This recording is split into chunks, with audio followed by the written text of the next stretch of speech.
वाराणसी में भगवान शिव के मंदिर में कबूतरों का एक जोड़ा निवास करता था। वे दोनों कबूतर प्रतिदिन प्रातः, दोपहर और सायंकाल में मंदिर की परिक्रमा करते हुए सब ओर उड़ते और अपने पंखों की हवा से मंदिर में लगी हुई धूल को साफ किया करते थे। भक्त लोग सदा भोलेनाथ, शिवजी आदि नामों का उच्चारण करते, वह सब उनके कानों में पड़ा करता था। उन दोनों पक्षियों के नेत्रों में मंगल आरती की दिव्य ज्योति पड़कर उन्हें भक्त जनों की चेष्टाएं दिखाती थीं। कभी-कभी तो वे युगल पक्षी वहां का कौतुक देखते हुए चारा चुगने की भी चिंता छोड़ देते और स्थिर चित्त से वहीं ठहर कर दर्शन करते थे। वहां से उड़कर किसी दूसरे स्थान को नहीं जा पाते थे। भक्तजनों से भरे हुए उस मंदिर के चारों ओर बिखरे चावल के दानों को चुगते चुगते वे परिक्रमा किया करते थे।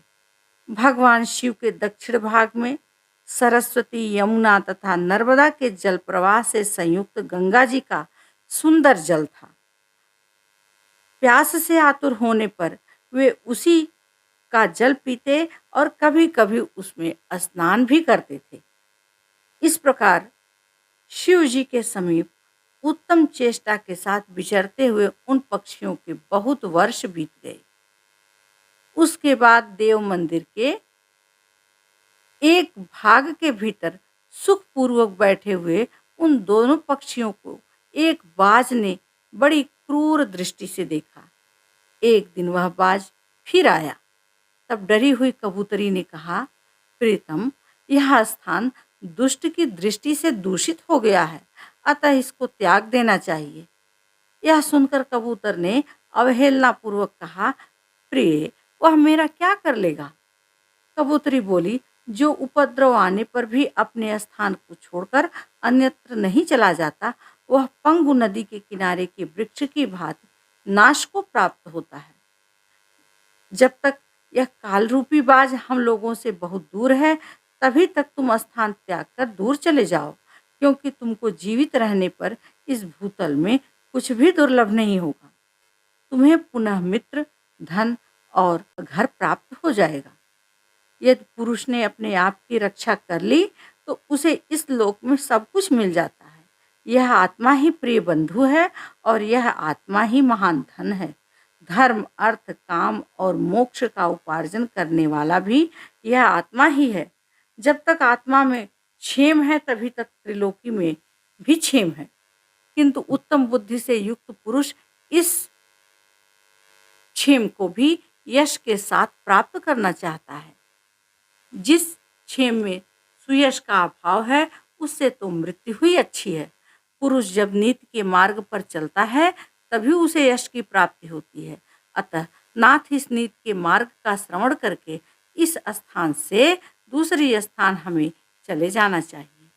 उत्तम बुद्धि वाली अपनी स्त्री कपोती के ऐसा कहने पर भी कबूतर उस स्थान से नहीं निकला। तब प्रातःकाल आकर उस बलवान बाज ने कपोत के निकलने के मार्ग को रोक लिया और उससे कहा, कपोत, तुझे धिक्कार है, तुझमें तो जरा भी पौरुष नहीं है। अरे दुर्बुद्धि, या तो युद्ध कर या मेरी बात मानकर यहाँ से निकल भाग। यदि भूख से छीड़ होकर तू यहाँ प्राण देगा तो तुझे पीछे निश्चय ही नरक में जाना पड़ेगा। उत्तम बुद्धि वाले मनुष्य पुरुषार्थ का आश्रय लेकर संकट से मुक्त होने के लिए प्रयत्न करते हैं। इस प्रकार बाज के फटकारने और पत्नी के उत्साह दिलाने पर कबूतर अपने दुर्ग के द्वार पर आकर उस बाज से युद्ध करने लगा। बेचारा भूख प्यास से पीड़ित था, अतः बलवान बाज ने उसे पंजों से पकड़ लिया और कबूतरी को भी चोंच में दबा लिया। इस प्रकार उन दोनों को पकड़कर बाज शीघ्र ही आकाश में उड़ गया। तब कबूतरी ने कहा, नाथ, यह स्त्री है ऐसा समझकर तुमने मेरी बातों की उपेक्षा की, इसी से आज इस अवस्था को प्राप्त हुए हो। क्या करूं, मैं अबला हूं, परंतु अब भी मैं तुम्हारे हित की बात कहती हूँ। तुम बिना विचारे ही उसका पालन करो। बुद्धिमान पुरुषों को विपत्ति में भी कभी उद्योग नहीं छोड़ना चाहिए, क्योंकि उद्यमी पुरुष दुर्बल हो तो भी सफलता के भागी होते हैं। अतः मनीषी पुरुष विपत्ति काल में भी उद्यमी की प्रशंसा करते हैं।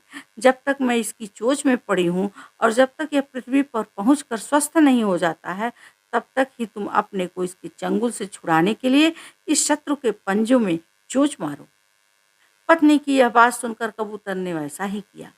फिर तो पैर में पीड़ा होने से बाज बहुत देर तक ची ची करता रहा।